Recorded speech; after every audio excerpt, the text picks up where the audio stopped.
Hello students. आज हम lesson number 8 a great leader एक महान नेता इस लेसन को पढ़ने वाले हैं। और यह जो लेसन है ये हमारे राष्ट्रपिता father of nation Mahatma Gandhi पर बेस्ड है। मैं उम्मीद करूंगा कि आपको ये वीडियो आपके लिए यूज़फुल होगा। अगर आपको लगता है ये वीडियो आपके लिए फ़ायदेमंद रहा तो आप चाहे तो इस वीडियो को लाइक या सब्सक्राइब कर दीजिएगा। तो चलिए शुरू करते हैं। Lesson number 8 a great leader एक महान नेता। Mahatma Gandhi was one of the greatest leader of the world. मतलब महात्मा गांधी पूरी दुनिया के सबसे महान नेताओं में से एक थे। Other leader win war by hurting other and killing them. जो दूसरे नेता लोग थे उन्होंने दूसरों को घायल करके या उनको मार करके युद्ध जीते थे। लेकिन महात्मा गांधी ने क्या किया? Mahatma Gandhi did not use any warm and weapon like guns, rifles और बॉम्ब। लेकिन महात्मा गांधी ने किसी भी तरह के हथियार या औजारों का जैसे गन, राइफल, बम इन सब का इस्तेमाल नहीं किया। एंड एट तब पर भी he won the war of India independence. लेकिन तब पर भी उन्होंने भारत की आज़ादी का युद्ध जीत लिया। पीपल लविंगली कॉल्ड हिम बापू और बापूजी, फादर ऑफ द नेशन। लोग उन्हें प्यार से कहते हैं, लविंगली प्यार से कहते हैं बापू या बापूजी, या मतलब फादर ऑफ द नेशन मतलब राष्ट्र का पिता। ठीक है।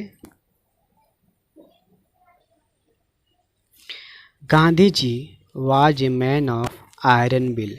आयरन विल का मतलब होता है जो बहुत मजबूत इच्छा शक्ति वाला हो, मतलब जो ठान ले वो करके दिखाए, उसको ही कहते हैं iron will.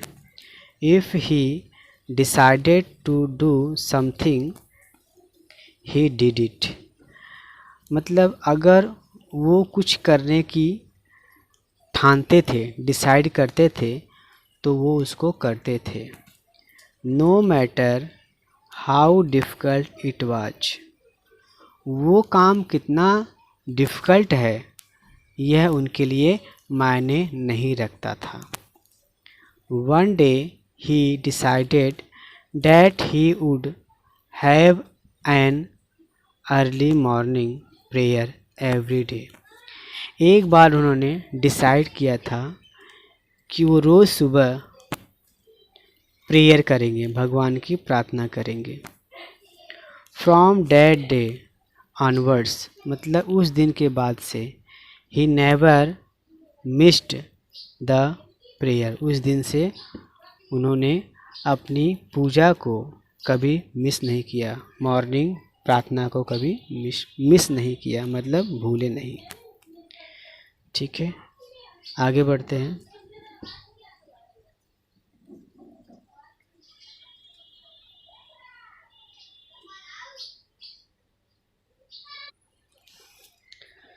Gandhi ji gave a lot of importance to truth, simplicity and non-violence। Gandhi ji अपने जीवन में सत्य को और सिंप्लिसिटी को और अहिंसा को बहुत महत्व देते थे, जिसका मतलब होता है नॉट हर्टिंग अदर्स, मतलब दूसरों को कष्ट ना पहुंचाना, दूसरों को दुख ना देना। Gandhi ji dress was very simple. उनके जो ड्रेस थे, पहनावे थे, बहुत सिंपल थे। जस्ट ए लॉन क्लोथ, एक धोती, एक लुंगी, एक धोती, एक लुंगी थी या एक धोती पहनते थे घुटने तक, और सम टाइम अ शॉल, और कभी कभार शॉल ओढ़ते थे। मतलब गांधी जी लुंगी और धोती पहनते थे, कभी कभार शाल भी ओढ़ लेते थे। Could he not afford fancy fashionable clothes, क्या वो फैंसी फैशनेबल कपड़े नहीं खरीद सकते थे? खरीद सकते थे।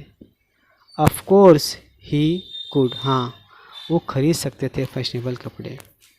But this simple loin cloth was a deliberate choice, लेकिन वो जो सिंपल धोती कुर्ता पहनते थे उसके पीछे एक कारण था। How did he come to make this choice, उन्होंने इसको अपनी चॉइस कैसे बनाया? यहाँ पे देखिए डिलिबरेट, डिलिबरेट का मतलब होता है कारण। मतलब इस धोती जो पहनते थे उसके पीछे एक कारण था। वो क्या था हम आगे पढ़ेंगे।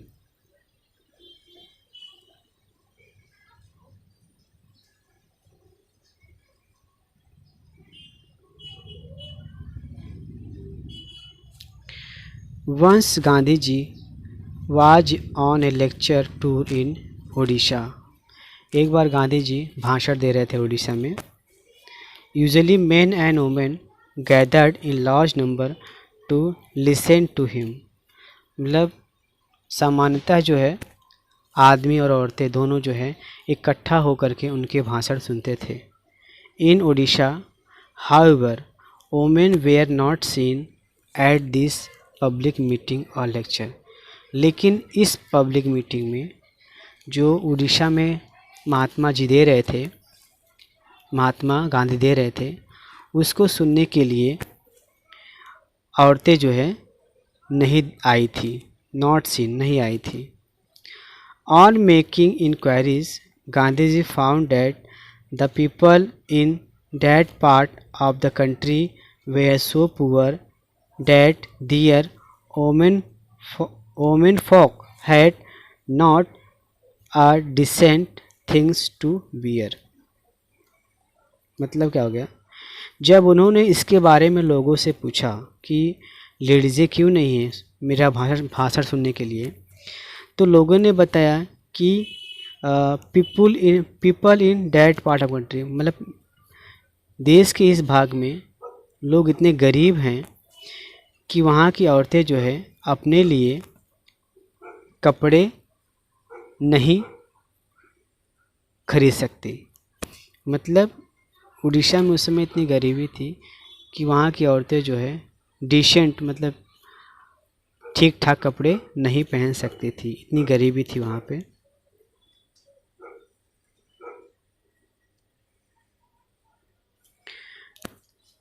Therefore they kept away from public function, इसलिए उन्होंने क्या किया, उस जो पब्लिक फंक्शन था उसको उन्होंने ख़त्म कर दिया, मतलब बंद करवा दिया उस दिन। Gandhi ji was deeply pained to hear this, Gandhi ji को बहुत तकलीफ़ हुआ जब उन्होंने सुना कि देश का ऐसे भी भाग हैं जहाँ पे औरतों को पहनने के लिए कपड़े नहीं हैं।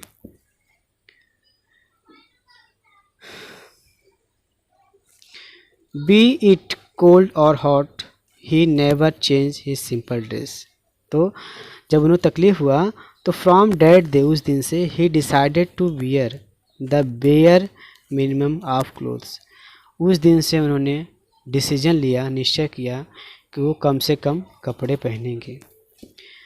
वी इट कोल्ड और हॉट, चाहे गर्मी हो चाहे ठंडी हो।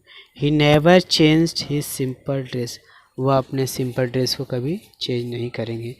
तब से उन्होंने लुंगी धोती पहनना शुरू कर दिया था, यही रीज़न था। ठीक है, देखते हैं आगे।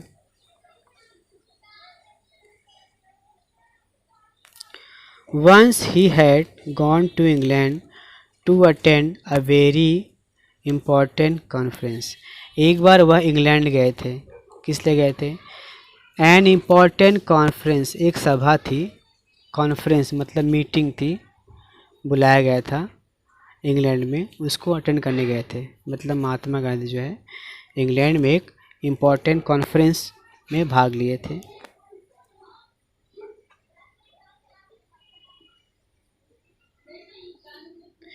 King George of England gave a reception to the participant of the conference at his palace। जो वहाँ इंग्लैंड के जो राजा थे किंग जॉर्ज, उन्होंने एक रिसेप्शन रखा था, समारोह का रखा था, टू द पार्टिसिपेंट भाग लेने वालों के लिए, ऑफ द कॉन्फ्रेंस जो कॉन्फ्रेंस होने वाली थी, जो सभा होने वाली थी, उसमें भाग लेने वाले जो पार्टिसिपेंट थे उनको उन्होंने इनवाइट किया था। एट हिज पैलेस, अपने पैलेस में, मतलब अपने महल में किंग जॉर्ज ने सभी पार्टिसिपेंट को उस कॉन्फ्रेंस में बुलाया था। People received by the king have to dress up in a certain way. जिन लोगों ने उस कॉन्फ्रेंस को, मीटिंग को एक्सेप्ट किया था, वह जो है ऐसे कपड़े पहन गए थे।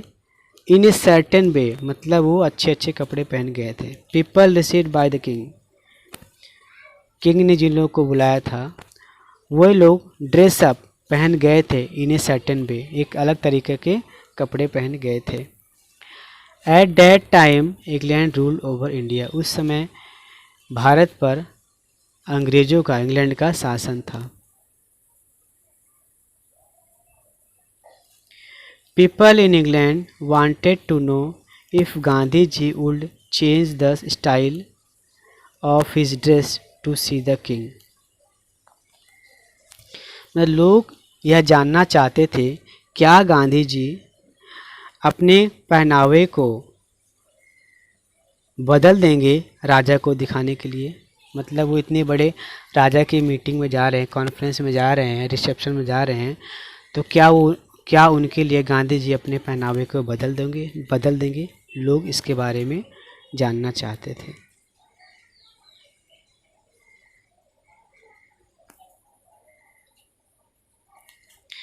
Gandhi ji made it very clear that he would be dressed in his usual वे।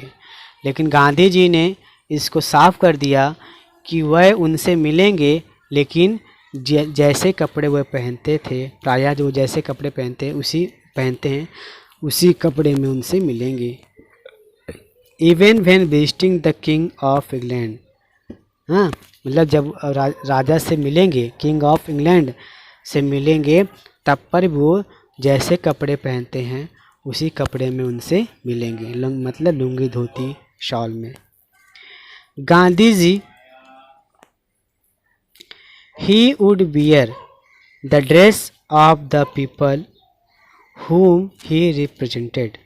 मतलब वह उन लोग के जैसे कपड़े पहनेंगे जिन लोग को वो रिप्रेजेंट करते हैं, जिन लोग को वो दिखाना चाहते हैं। he would wear the dress of the people, वह उन्हीं लोग के कपड़े पहनेंगे whom he represented, मतलब जिनके बारे में वह बताने आए हैं। Gandhi ji was not bothered by what style of dress the British approval of। Gandhi ji को bothered मतलब इस बात की चिंता बिल्कुल नहीं थी कि ब्रिटिश अंग्रेज़ लोग किस स्टाइल के कपड़े पहनकर आने के लिए बोलें।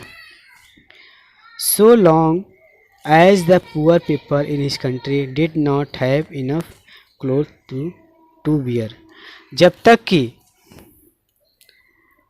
गरीब लोग, मेरे देश से गरीब लोग को पर्याप्त पहनने को कपड़े नहीं मिलेंगे, ठीक है, तब तक वो गांधी जी क्या करेंगे, वो इसी स्टाइल में जॉर्ज से मिलने जाएंगे।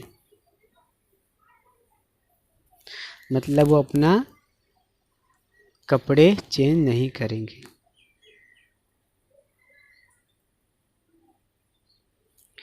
Finally the king had to welcome at his reception. अंत में जो राजा था उसने अपने रिसेप्शन में सबका स्वागत किया। किसका? That this great man dressed in a simple lawn cloth and shawl. तो उस राजा ने एक सिंपल धोती और शॉल पहने हुए महात्मा गांधी का स्वागत किया। The king himself was dressed quite extravagantly. जो राजा था वो बहुत महंगा कपड़ा पहने हुए था। Gandhi ji was asked whether he had enough clothes on for meeting with the king. Gandhi ji से पूछा गया क्या राजा के पास फॉर मीटिंग विद राजा से मिलने के लिए उनके पास पर्याप्त कपड़े थे। मतलब लोगों ने गांधी जी से पूछा क्या राजा से मिलने के लिए आपके पास पर्याप्त कपड़े थे? तो गांधी जी ने क्या कहा? ही replied that the king had enough cloth on for both of them. तो उसने क्या कहा? राजा के पास हम दोनों के लिए पर्याप्त कपड़े थे। किसने कहा? गांधी जी ने कहा। गांधी जी ने कहा कि राजा के पास पर्याप्त कपड़े थे हम दोनों के लिए।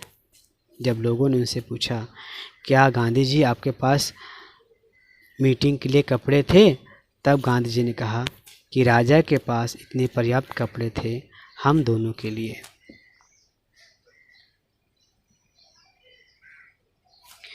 Millions of poor people in India felt happy that Mahatma Gandhi dressed like them. लाखों लोग इंडिया के बहुत खुश हो गए जब उन्होंने देखा महात्मा गांधी ने उनके जैसे कपड़े पहने हैं। Although Mahatma Gandhi did not use any destructive weapons. यद्यपि महात्मा गांधी ने कभी भी किसी प्रकार का विनाशकारी हथियार का इस्तेमाल नहीं किया। डिस्ट्रक्टिव वेपन्स मतलब विनाशकारी हथियार का इस्तेमाल नहीं किया। He had million of staunch follower. फिर भी उनके मानने वालों की संख्या लाखों में थी, करोड़ों में थी। स्टंट मतलब फॉलोवर मानने वाले। फिर भी गांधी जी को मानने वाले की संख्या लाखों में थी। Gandhi ji showed all the suppressed people in the world the new path of satyagraha. मतलब गांधी जी ने दुनिया को सत्याग्रह का नया पाठ पढ़ाया। सत्याग्रह का मतलब होता है बिना किसी को दुख पहुंचाए